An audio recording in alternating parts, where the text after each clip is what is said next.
92.7 big FM पर आप सुन रहे हैं यादों का edit box with Nilesh Mishra season 3। दोस्तों, 2 साल के बड़े खूबसूरत रिश्ते के बाद हम इस रिश्ते को और आगे बढ़ा रहे हैं नए नए रंगों के साथ। जो कहानियां मैं सुनाता हूं वो लिखी होती हैं मेरी मंडली ने।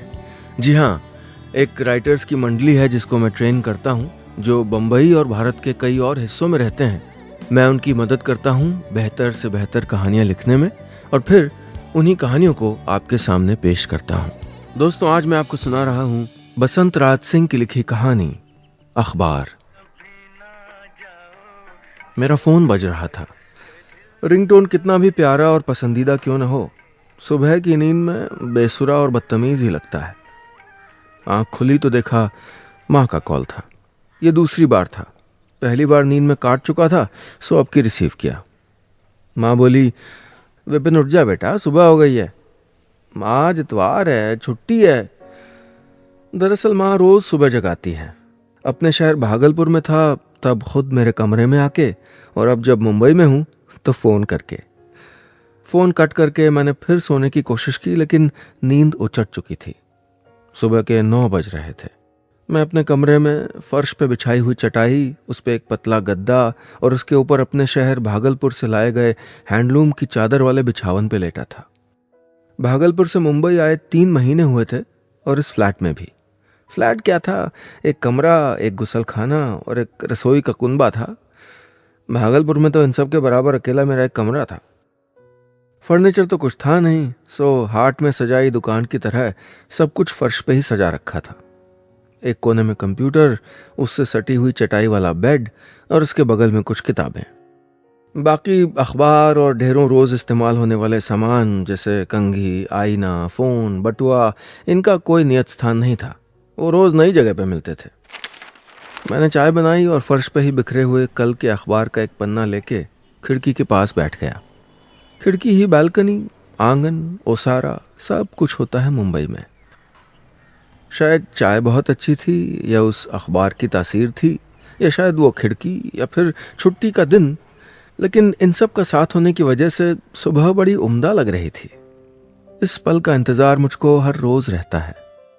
दिन की ऐसी शुरुआत हमेशा मेरे दिल की आरजू होती है। हालांकि अखबार कल का था, फिर भी मुझको उसमें कहीं भी बासीपन महसूस नहीं हो रहा था, बल्कि बहुत सी खबरें तो ऐसी थी जो मैंने पढ़ी ही नहीं थी। इतवार की वजह से मैं इत्मीनान से चाय की चुस्कियों के साथ इस पल के आनंद में खोया था कि तभी आनंद में बाधा एक बार फिर फोन ने पहुंचाई। पूजा का कॉल था। पूजा मेरे ऑफिस में काम करती है और हम दोनों अच्छे दोस्त हैं। लेकिन फोन रिसीव करूं या ना करूं इस कश्मकश में था, क्योंकि पूजा यकीनन कम से कम 1 घंटे बात करने के बाद, सारी खबरें बताने के बाद फोन करने की असली वजह बताएगी।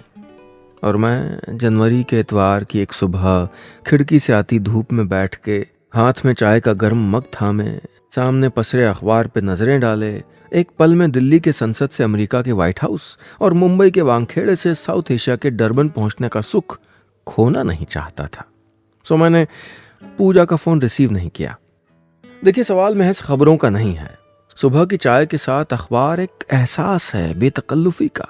सभी चिंताओं से परे एक ध्यान है कुछ मिनटों का, एक सुख है निर्णायक होने का, हर खबर, हर मुद्दे को अपने नजरिए से देखने का।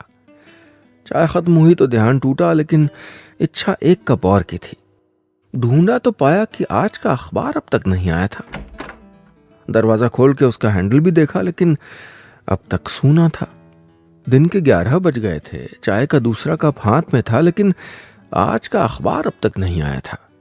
चाय और अखबार, किसी एक के बगैर मेरे अकेलेपन की महफिल अधूरी थी। 92.7 बिग एफएम पर आप सुन रहे हैं यादों का edit box with Nilesh Mishra season 3। दोस्तों, आज मैं आपको सुना रहा हूं अपनी मंडली के सदस्य बसंत राज सिंह की लिखी कहानी अखबार। आज की कहानी में अब तक आपने सुना, नौकरी की वजह से विपिन को अपने शहर भागलपुर से मुंबई शिफ्ट हुए 3 महीने हुए हैं। यहाँ वो एक छोटे से फ्लैट में रहता है और उसकी माँ रोज सुबह उसको फोन करके जगाती है। विपिन को चाय के साथ अखबार पढ़ने का शौक है, जिसमें उसको किसी भी तरह का डिस्टरबेंस पसंद नहीं है। लेकिन आज इतवार है और आज उसका अखबार नहीं आया है। अब आगे। आज दूसरे दिन भी अखबार नहीं आया था। मैं चाय का पानी उबलता छोड़ के टी शर्ट पहने हुए ही पहली बार सनी की दुकान की तरफ चला गया। सनी अखबार देने वाला हॉकर था। दरअसल फ्लैट लेने के बाद उसी ने पूछा था कि भैया आपको अखबार चाहिए। उसने बताया था कि बिल्डिंग के ठीक नीचे उसकी अखबार की दुकान है। शहरी जीवन शैली का तकाजा था कि उसकी दुकान पर जाने की ज़रूरत अब तक आई नहीं थी। 3 महीने से वही अखबार देता और पैसे भी वही ले जाता। उससे मुलाकात सिर्फ पैसे देते वक्त ही होती थी, क्योंकि सनी के अखबार देते वक्त तो अक्सर मैं सोया ही करता था। बिल्डिंग के नीचे जाके देखा तो थोड़ी दूर पे अखबार के 2 स्टॉल थे। एक स्टॉल पे तकरीबन 25-30 साल की उम्र का नवयुवक था, तो दूसरे स्टॉल पे 28-30 साल की एक महिला थी। सनी किसी भी स्टॉल पे नहीं था। मैं उस नवयुवक के अखबार स्टॉल पे गया। वो एक 13-14 साल के बच्चे को फटकारते हुए बोल रहा था, नहीं, अखबार देखने के लिए नहीं मिलेगा, जो कुछ देखना खरीद के देखो। लेकिन फिर भी वो बच्चा मिन्नत किए जा रहा था, अंकल प्लीज बस एक बार देख के रख दूंगा। मैंने बच्चे के मांगे हुए अखबार का मूल्य चुकाते हुए उस नवयुवक अखबार वाले को कहा, ये अखबार इसे दे दो भाई। और फिर अपने मतलब की बात पूछी, सनी अखबार वाले की दुकान यही है? नवयुवक अखबार वाले ने कहा, नहीं साहब मैं बिट्टू हूँ, सनी की दुकान उधर है। और उसने महिला वाले अखबार स्टॉल की ओर इशारा कर दिया। 1 मिनट बाद मैं उस महिला के अखबार स्टॉल पे था।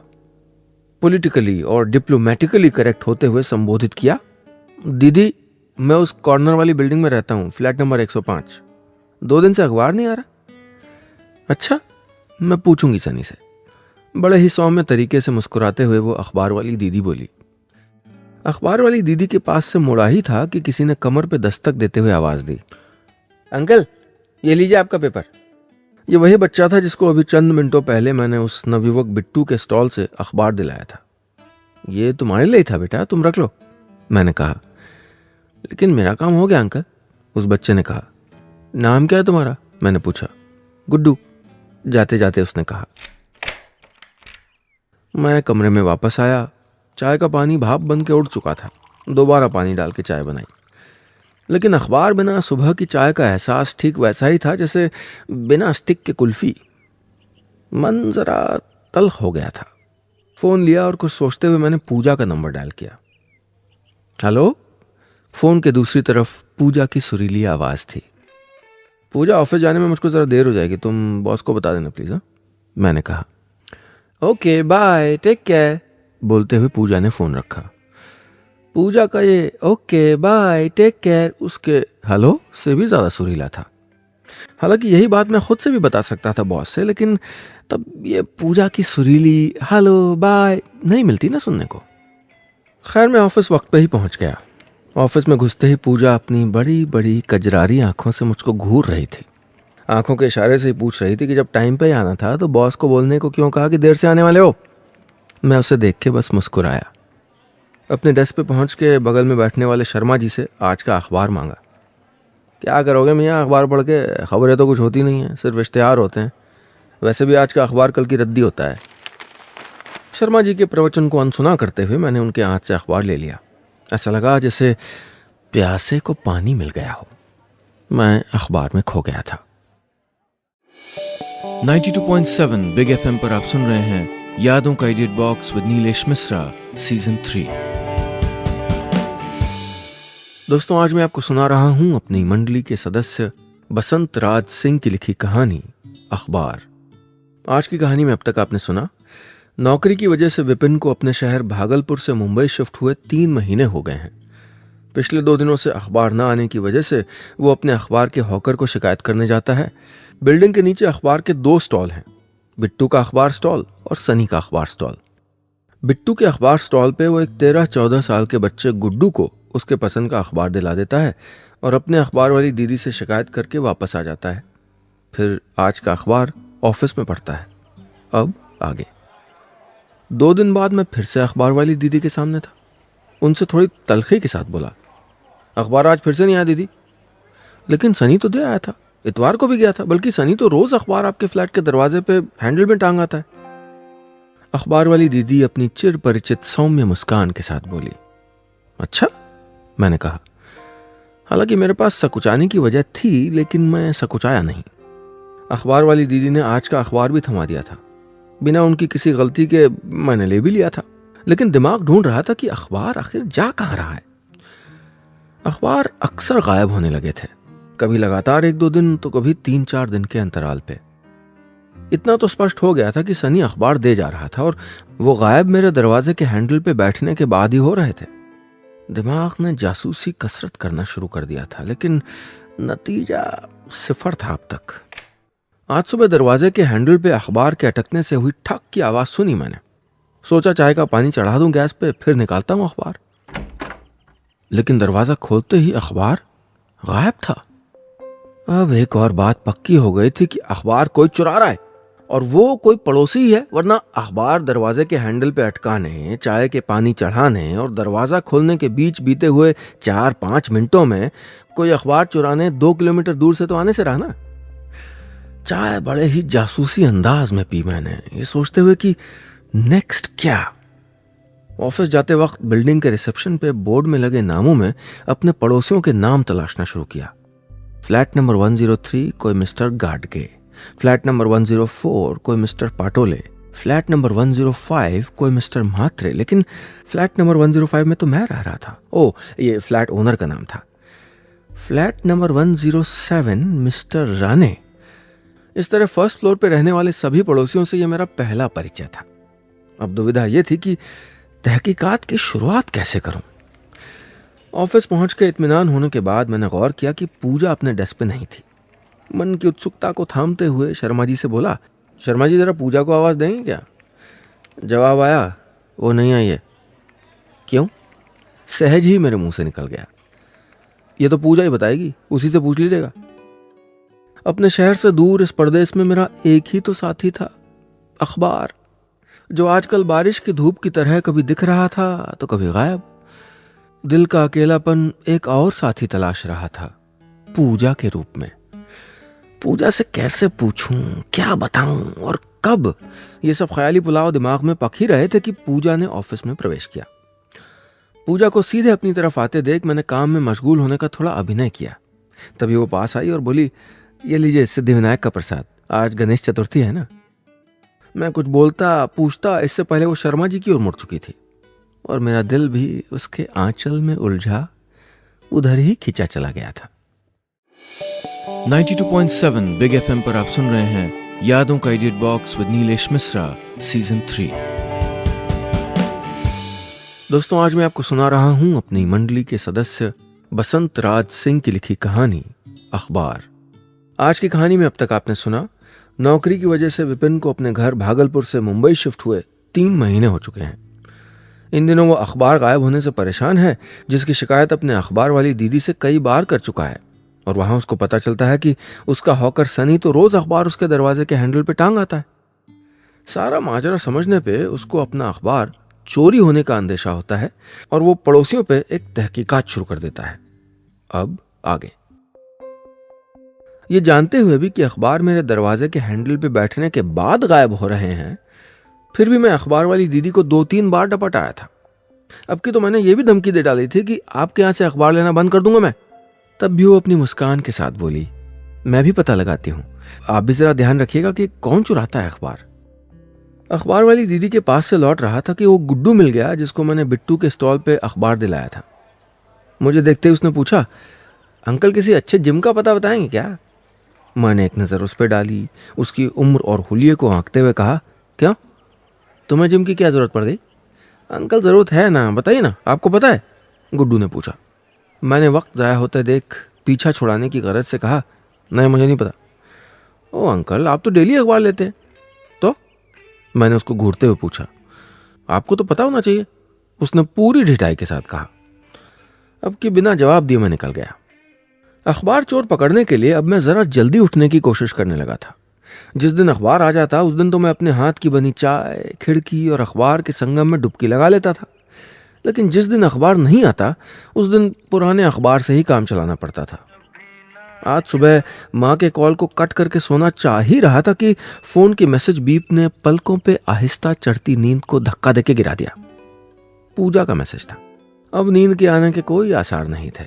उठ के उनींदी हालत में ही खिड़की पे बैठ गया। खिड़की से बाहर देखा तो सामने नारियल के पेड़ों के पीछे से उगते सिंदूरी रंग के सूरज की वजह से ऐसा लग रहा था मानो नारियल के पेड़ के पत्तों से रोशनी फूट रही है। नारियल के पेड़ के पीछे सड़क पे सुबह की सैर करते, एक दूसरे का हौसला बढ़ाते, मुस्कुराते बुजुर्गों के सफ़ेद बालों पे पड़ती सुबह की धूप उनको सुनहरा बना रही थी। उनके पीछे छोटे बड़े मध्यम हर आकार के बच्चों का दौड़ना, कुछ का पहियों वाले जूतों से फिसलना, सब कुछ अद्भुत था। पहली बार मैंने महसूस किया कि सुबह इतनी हसीन भी हो सकती है। ऐसा अनुभव मैंने पहले कभी नहीं किया था, करता भी कैसे। अलबत्ता पहले तो हमारी सुबह कभी 9 बजे के पहले हुई नहीं, और अगर कभी हो भी गई तो अखबार होने की वजह से निगाहों को इधर उधर देखने की फुर्सत कहाँ मिली। चाय और अखबार की जुगलबंदी का अपना ही लुत्फ था, लेकिन सुबह के इस मनोरम दृश्य का एहसास भी जादुई था। कुछ दिनों बाद आज सुबह से मैं खुश था, वरना अखबार न मिलने पे सुबह सुबह ही मन तल्ख हो जाता था। जल्दी उठने की वजह से और सुबह के मनोहारी दृश्य को देख के मैंने भी सोचा कि ज़रा सुबह की सैर की जाए। सोसाइटी के पार्क का एक चक्कर दौड़ आने के बाद सैर से वापस आते हुए सीढ़ियों पे 40 के आसपास के छोटी हाइट के गोल मटोल सज्जन मिले। उनके हाथ में वही सेम ब्रांड का अखबार था जो मैं मंगाता था। बिल्डिंग के गार्ड से पता किया तो ये थे मिस्टर पटोले, फ्लैट नंबर 104 वाले। अब ये इत्तेफाक था या मेरे शक की इंतहा, लेकिन उसी दिन मिस्टर पटोले मुझसे गाहे बगाहे टकरा जाते थे अपने हाथ में मेरा वाला अखबार लिए, मेरा मतलब मेरे ब्रांड वाला अखबार लिए, जिस दिन मेरा अखबार नहीं आया होता था। मेरे शक को थोड़ी सख्त जमीन मिल गई थी। तो ये है अखबार चोर। लेकिन कोई सबूत न होने की वजह से जासूसी दिमाग ने समझाया कि इनको रंगे हाथों पकड़ा जाए। सुबह की सैर अब दिनचर्या में शुमार हो चुकी थी। एक दिन सैर करके वापस लौटा तो देखा अखबार अस्त व्यस्त तरीके से फोल्ड किया हुआ दरवाजे के हैंडल पे अटका था। ऐसा लगता था जैसे कोई खुद को लजाते सकुचाते संभालने की कोशिश कर रहा हो। अखबार को यूं बेतरतीब देख के मैं सोचने लगा, अब ये किसने किया। 92.7 बिग एफएम पर आप सुन रहे हैं यादों का edit box with Nilesh Mishra season 3। दोस्तों, आज मैं आपको सुना रहा हूं अपनी मंडली के सदस्य बसंत राज सिंह की लिखी कहानी अखबार। आज की कहानी में अब तक आपने सुना, नौकरी की वजह से 3 महीने पहले विपिन अपने घर भागलपुर से मुंबई शिफ्ट हो चुके हैं। अखबार गायब होने से परेशान विपिन बार बार अपनी अखबार वाली दीदी को शिकायत करते हैं और अखबार बंद करने की धमकी भी देते हैं। अपनी कॉलीग पूजा के मैसेज से आज विपिन की नींद जल्दी खुल जाती है और वो पहली बार सुबह की खूबसूरती महसूस करता है। वो आज सैर करने भी जाता है और सैर से लौटते वक्त ये देखता है कि कोई मिस्टर पटोले यानी उसके पड़ोसी उसी के ब्रांड का अखबार लिए हुए घूम रहे हैं। इससे विपिन को शक होता है कि वही अखबार चोर है और आज उसका अखबार बेतरतीब तरीके से मोड़ के दरवाजे के हैंडल में टंगा हुआ है।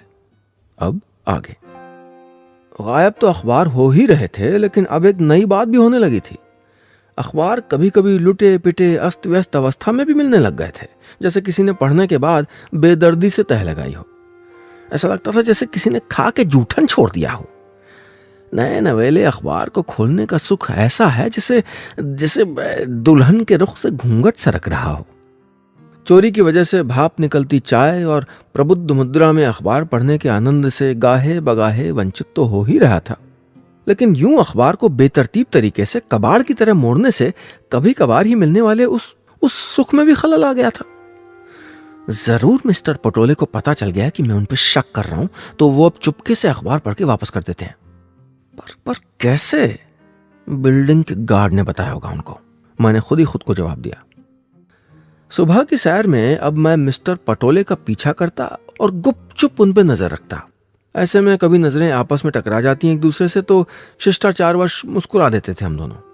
पीछा करते, नजरें टकराते, यूं मुस्कुराते मिस्टर पटोले से कब परिचय हो गया याद नहीं।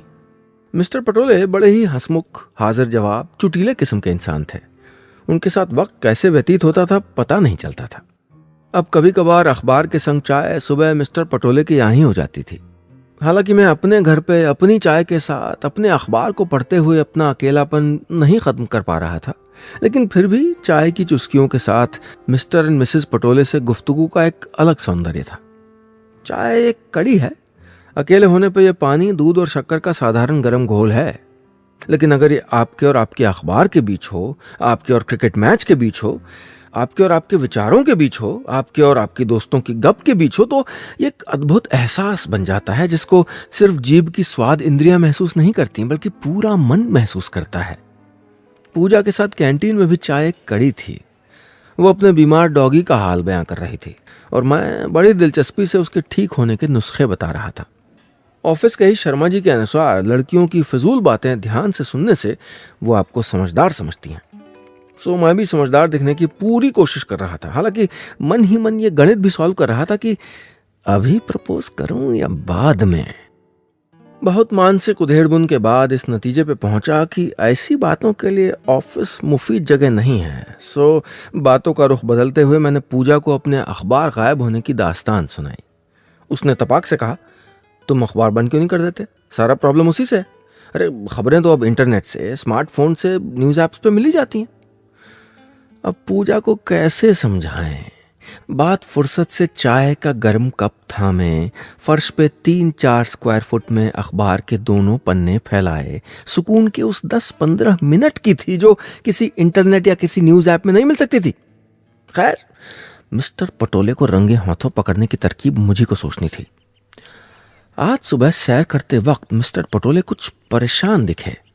मैंने पूछना चाहा कि वो खुद बोले, यार तिवारी, मैं तंग आ गया हूं, ये हर दूसरे तीसरे दिन अखबार गायब हो जाता है। मेरा माथा ठनका। इनका भी? मतलब चोर कोई और है। अब मेरे दिमाग के पेंच आपस में ही उलझ गए थे। सैर से लौटा तो देखा कि मेरे फ्लैट के दरवाजे के आगे खड़े होकर गुड्डू आराम से मेरे अखबार के पन्ने पलट रहा है। मैंने उसको डपटते हुए कहा, अच्छा तो तुम चलाते हो अखबार? मेरी आवाज़ सुन के उसने झट आड़े तिरछे तरीके से अखबार को मोड़ के दरवाजे के हैंडल में टांग दिया और बोला, नहीं, मैं सिर्फ अच्छे जिम का पता लगा रहा था। उसके आत्मविश्वास को देख के मेरे तेवर नरम पड़ गए थे और एक बार फिर मैं सोच में डूब गया था। कौन चुराता है मेरा अखबार? 92.7 बिग एफएम पर आप सुन रहे हैं यादों का edit box with Nilesh Mishra season 3। दोस्तों, आज मैं आपको सुना रहा हूं अपनी मंडली के सदस्य बसंत राज सिंह की लिखी कहानी अखबार। आज की कहानी में अब तक आपने सुना, नौकरी की वजह से 3 महीने पहले विपिन अपने घर भागलपुर से मुंबई शिफ्ट हुआ है। अखबार गायब होने से परेशान विपिन बार बार अपनी अखबार वाली दीदी को शिकायत करता है और अखबार बंद करने की धमकी भी देता है। सेम ब्रांड का अखबार इस्तेमाल करने की वजह से विपिन को मिस्टर पटोले अपने पड़ोसी पर शक होता है और वो सैर के वक्त उनका पीछा करता है, जिससे धीरे धीरे मिस्टर पटोले से उसकी दोस्ती हो जाती है। उनसे यह पता चलता है कि मिस्टर पटोले का अखबार भी गायब हो रहा है। और आज सैर से लौटने पर विपिन यह पाता है कि बिल्डिंग के पास रहने वाला बच्चा गुड्डू उनका अखबार निकाल के पढ़ रहा है। अब आगे। मैंने आज गुड्डू को सुबह की चाय का साथी बनाया और उससे बातचीत की। इससे एक बात तो तय हो गई थी कि गुड्डू अखबार नहीं चुराता था, बल्कि जिम का पता ढूंढने के चक्कर में कभी कभी अखबार को पढ़ के पोस्टमार्टम किसी हालत में दरवाजे के हैंडल पे छोड़ जाता था। शहर के सबसे अच्छे जिम का पता उसको अपने स्कूल के दोस्तों पर रौब दिखाने के लिए चाहिए था। मैं गुड्डू को चोर समझा। इस बात के लिए मैंने उसको अफसोस जताया और बातों बातों में यह भी बताया कि कैसे अखबार गायब हो रहे हैं लगातार, और इसकी वजह से मैं अब तक मिस्टर पटोले को चोर समझता रहा। लेकिन आज ही पता चला कि मिस्टर पटोले का अखबार भी गायब हो रहा है। एक दिलचस्प पहलू यह था कि जिस दिन मेरा अखबार गायब होता था उस दिन मिस्टर पटोले का नहीं होता था। अखबार इस प्रकार अनुलोम विलोम में गायब होते थे। गुड्डू ने सारी बातें ध्यान से सुनने के बाद कहा, आप ऐसा क्यों नहीं करते? गुड्डू की तरकीब सुन के मेरा मन खुशी से झूम गया। साथ ही रश्क भी हुआ कि यह तरकीब मुझको क्यों नहीं सूझी। अगली सुबह दरवाजे के ठीक पीछे खड़ा होकर मैं अखबार का इंतजार करने लगा। ठक आवाज आई। यह अखबार को दरवाजे के हैंडल पे रखने की आवाज थी। 2-3 मिनटों बाद फिर एक हल्की सी आवाज आई जो आम दिनों में सुन नहीं पाता था, लेकिन आज दरवाजे के ठीक पीछे खड़े होने की वजह से सुन पा रहा था। यह आवाज दरवाजे से अखबार निकालने की थी। मैंने झट से दरवाजा खोलने के लिए हाथ आगे बढ़ाया। जेम्स बॉन्ड की मूवी के दृश्य मेरी आंखों के सामने तैर रहे थे।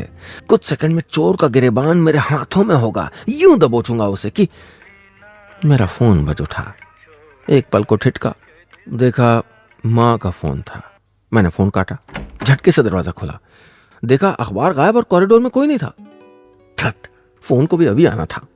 मैंने माँ को कितनी बार बताया कि अब मैं जल्दी उठ जाता हूँ भाई, दौड़ने भी जाता हूँ, लेकिन उनको यकीन नहीं आता, चैन ही नहीं पड़ता, लगता है मैं बहाने बना रहा हूँ। झुंझलाते हुए आधे खुले दरवाजे से मैंने अपनी गर्दन निकाल के देखा। कॉरिडोर के लास्ट वाले फ्लैट में वही बिट्टू अखबार वाला अखबार टांग रहा था, जिसकी स्टॉल मेरी अखबार वाली दीदी के दूसरी तरफ थी। मैंने उसको आवाज दी तो वो पास आया, बोला, जी सर, तुमने किसी को मेरे दरवाजे से अखबार निकालते देखा अभी? मैंने सीधा सवाल किया। नहीं सर। उसका जवाब मेरे सवाल से दोगुनी तेजी से आया था। अच्छा, तुम दिखाओगे तुम्हारे पास कौन कौन से अखबार है? मैंने कहा। उसने सर हिलाते हुए अपने हाथ के सारे अखबार दिखा दिए। देख के मेरे चेहरे पे मुस्कान तैर गई और मैंने जोर से पुकारा, पटोले अंकल, चोर मिल गया। बिट्टू अखबार वाला जब तक कुछ समझता, मिस्टर पटोले पास पहुंच चुके थे, जैसे वो इसी की ताक में थे। दरअसल बिट्टू अखबार वाले के पास एक अखबार 2 दिन पुराना था और ये वही अखबार था जिसको अभी अभी मैंने अपने अखबार आने के बाद दरवाजे के हैंडल से बदल दिया था। बहुत ही खुश होके एक विजेता की तरह आज ऑफिस गया, लेकिन उससे भी ज्यादा मायूस होकर शाम को लौटा। पूजा ने मेरे साथ बाहर कॉफी पे जाने से मना कर दिया था, उसका पहले ही किसी और के साथ जाना तय था। मैं इतना मायूस था कि बिना खाना खाए सो गया। आंख खुली, देखा सुबह के 9 बज रहे थे। आज सुबह मैं सैर पे भी नहीं जा पाया, दुखी था ना। चाय का पानी चढ़ा के दरवाजा खोला अखबार के लिए, देखा कलफ लगे इस्त्री किए कपड़े की तरह करीने से तह किया हुआ और कायदे से फोल्ड किया हुआ अखबार मेरा इंतजार कर रहा था। बस इतनी सी थी ये कहानी।